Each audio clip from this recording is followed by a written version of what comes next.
What's up, guys? Wanted to get you an update on the ShagWagon. Haven't done one in a while, and quite a bit has happened since my last video. Don't mind the drips, I'll get to that. So it is a 79 Wagoneer. I built the front bumper for it about 1.5 years ago. Currently has a JK Dana 30 front axle, RPM steering, Synergy truss, an anti-rock front sway bar, a J20 steering box, Artec Industry coil perches that are for a TJ that I made work on here. 2x3 steel for the rocker panel that rusted through, that's frame mounted. A new front long arm that I'm still in the process of, but built for the front using rock crawler control arms from a TJ 1310 drive shaft. Rebuilt the TH400 recently, put in a NP231 from a TJ, did a SYE on it.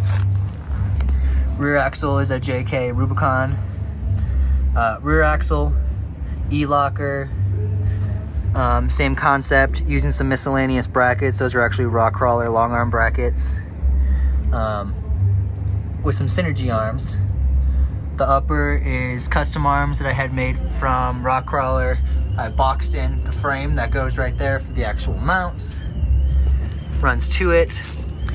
Has a anti-rock in the rear. Has Artec TJ coil correction perches on the frame side. Has a S10 fuel tank that I'm still working on the mounts for. It's why it has the cushions and everything in there. Trying to keep it as high as possible so it actually sits ever so slightly lower than the hitch, which is super rad. Recently, well, about 2 years ago, I put in the Holley fuel injection system. So had him, and then recently I put in the rest of the Holley distributor and ignition system into this.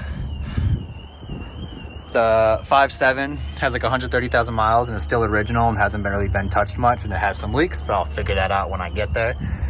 Little bits at a time. New battery, Artec mount that fits perfectly in right there. A fan that'll kill you when it's spinning. Some cheeseball LED headlights from Amazon. Some 35-inch ridge grapplers on some 17-inch black Rhino wheels. The stock roof rack that I just made some little cheesy mounts to actually hold my snowboard rack on there, because obviously swag appeal is important. I had reupholstered-ish the door panels. They're actually super clean door panels, so I just went and cleaned them super hard and then just did new carpet on the bottom. Built a door entry piece because it's the ShagWagon that actually wraps around, so love that. Dash is original. Have a cover over it because the previous owner busted a hole right there. If you have a Wagoneer, you know that. Retro Customs head unit. New steering wheel. Have some JK front seats put in here currently. I'm going to put the stock ones back in eventually. I just have to get them reupholstered, and apparently that's super expensive. So I'm just going to hold on to those on a shelf for right now. I am daily driving this Jeep and have been for over a month now. So actually super stoked about that. Same concept with the rear. Cleaned them up and then just did new carpet on the bottom. The fronts, I actually have new 6.5-inch Alpine Type R speakers put in there. Built new mounts for it to fit in there. Rear seat is super clean, just has some marks in the actual leather. Has all new carpet throughout it. And it is, can't really get in there. Whole entire tub is bed lined. And then it has Matte 66 sound deadener on the floor, and then Dynamat on the roof. The roof I had reupholstered and got diamond stitch leather put up there. The back, sorry, my tailgate window are up and I don't really want to open it. New carpet everywhere.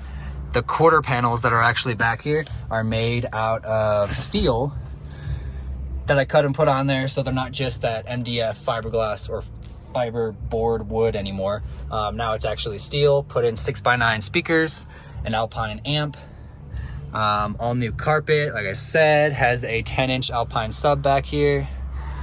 Is super clean, runs super awesome. I'm stoked with how it's coming out. But that's kind of where we are with the Wagoneer. If you guys have any questions on that, drop a comment down below, give me recommendations. I'm still learning a lot about the Wagoneer system, so it's super awesome. Have another J20 that I'm inside here that I'm building a similar suspension for, but it's gonna have some 14-inch coilovers and 40s on it. This one I kept calm with the 35s just because I daily drive it and it's meant to go to and from the store.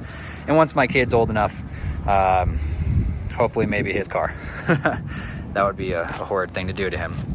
But comment down below, give me a thumbs up because it does help my YouTube channel. All right, y'all, see you next video.